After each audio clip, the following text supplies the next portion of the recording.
What's up, YouTube? This is Too Raw for TV. All right, so let's talk about this. So, of course, supposedly, LeBron James of the Los Angeles Lakers is out with what is being called sciatic nerve pain or inflammation on his right side, right? And of course, he's out for the next about a month, right? And then he's going to be reevaluated, which means that he still may miss more time afterwards. All right. Now, due to the fact that he has a long history of these nondescript, often vague injuries, which seems to belie his mobility. For instance, supposedly this guy suffered a MCL sprain, was it, after the playoffs or during that game? If I remember correctly, the last game he played against the Timberwolves, then he suffered something, I think they said it was an MCL sprain, right? And then he was seen limping when the cameras were on him, right? But then wearing the same outfit that he was wearing leaving that elimination game, right? He was seen at the club dancing, or at the very least walking around. And my thing is, who the hell goes to a club with an MCL sprain? Who does that? So, you know, you hear all the other stuff, the middle foot injury and all these other stuff, sore knees. One day, supposedly he's hobbling around, hopping on a knee, using a cane. And then the next day he's, jumping through the gym, pogo stick style, like Dominique Wilkins dunking. And it's just, after time, you just stop believing this guy, right? So look, one of the people who thinks that LeBron James is faking is Greg Harden, who was, I believe, a former FS1 sports personality. And he spoke on this hilariously recently on his show. It's also a couple other things though cooking. Remember last week we saw LeBron James dancing and hanging out with Kai Cenat on that Mafia-thon, thingamajig, raising subscribers and all that. Looked pretty good, looked pretty healthy. We've seen a lot of LeBron lifting weights and looking swolled up and strong. Mm-hmm. Well, big announcement yesterday from the Lakers. That's a week ago. That's LeBron during the Mafia-thon thing that Kai Cenat and those guys are doing, right? Yeah. Looked pretty good. Looked pretty healthy to me right there. He did. Yeah, right. Remember when he put out his own video of him working out with like 125 pounds on the barbell, doing squats and whatnot? I mean, he's in great shape, obviously, right? Yeah. And then, of course, he did the big Hennessy reveal. Looked great, walking to the chair, drinking some Hennessy. That had been recorded. Well, it looked fantastic. Yeah. So it comes out yesterday that LeBron James is out for 3 or 4 weeks minimum. Yeah. Will miss the start of this NBA season because he has sciatica. Sciatica is an old person's disease, which it's like pain that radiates from your lower back, usually down one of your legs. That's the stereotypical sciatica. Yeah. And normally you hear like your grandfather complain about back pain, oh my God, and it goes down the leg, and it's not fun, right? It's very rare for a well-conditioned athlete in his prime, or even just past his prime, to have sciatica. Unless you're like, I suppose, like one of these guys that's like a heavy weightlifter, and you're using your lower back muscles a lot, that kind of thing. And I'm calling BS on it. Well, why? Because I just saw him dancing last week, and that's not to do with sciatica, right? I hate to be that guy, but this seems to be the current norm for LeBron, where he's not ready to, either going into like an all-star break or to start a season or doing a quote-unquote meaningless part of the season and disappears. Now, I want to be very careful and clear how I say this, because I don't know what he's doing or not doing. Would you be surprised at all if we find out that LeBron is on vacation, I don't know, in Europe over the course of the next week or two, or 3 to 4 weeks, while he's not playing basketball in the NBA?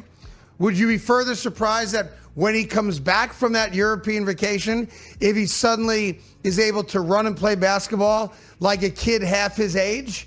Would that surprise anybody out there? Of course not. It's LeBron James. Of course not. Right. Why would it surprise me? You're going down the road that I'm considering, that perhaps it's not sciatica, and he has lied about injuries before. Remember when he claimed that he wouldn't have been able to play in Game 6 last year in the playoffs had they not been eliminated, because all of a sudden he had some type of MCL sprain. Yeah. And literally the next day he was dancing, right?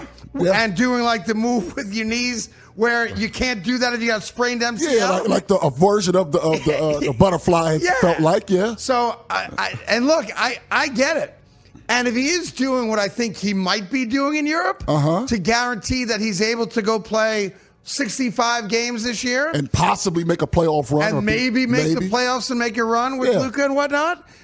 As a fan, if I were a Laker fan, I support it. I support it 100%. I just would rather not be lied to. That's all. And I'm convinced that's what this is all about. And I want to be... So let me just push back on a couple of things that Craig Harden said that I don't totally agree with. He called sciatica an old person's disease or old person's ailment. That's not necessarily true. It's rarely seen in people under the age of 30. But you increasingly begin to see it in people, especially people who do manual labor, things like lifting boxes or that anything where you're bending and lifting stuff. You start seeing it creep up in your 30s, and it definitely does come from wear and tear. Also, people who may improperly lift things too. Using your upper arm strength to lift boxes instead of like bending down and all the proper techniques. Also, I want to push back on. He said, "Well, LeBron was doing a little dance for Castaneda that proves he doesn't have it," and that's not necessarily true. It depends on how your sciatica flares up. Sometimes if you're sitting down for a long period of time and then you get up or whatever, and if you started dancing, you know what I'm saying? If you haven't been standing or walking for a long period of time, you can do that, especially if you're in great shape. The problem is if you continue to dance for like maybe 1 or 2 minutes, then it'll start kicking in. At least I know for me, it's more like a slow burn that gets worse, and the irritation gets worse, and then it becomes that throbbing sensation, that throbbing, aching, surging pain, almost electric type feeling. So you can still do things in spurts, but it's more like the sustained, at least with me, that's how that works. So I have to push back a little bit on that. But other than that, man, even with all of that, right, I don't blame anybody for not believing that he has this problem, because he's always picking these types. I'm just being honest. He seems to always have these types of injuries that, are kind of like vague or you know what I'm saying? Like they're not as easy to pick up with the eye. And also he chooses these types of injuries that don't always show up on a X-ray. It's one of the things about back injuries is that sometimes you can't disprove whether someone is really having an issue with their back. It's just funny how he always has these types of injuries that people can't prove that he is hurt or is not hurt. So at the end of the day, Craig caught me 100% correct. He could be faking it. And y'all heard what he thinks he's going to be doing. It's possible. We don't talk about that much on YouTube anymore, right?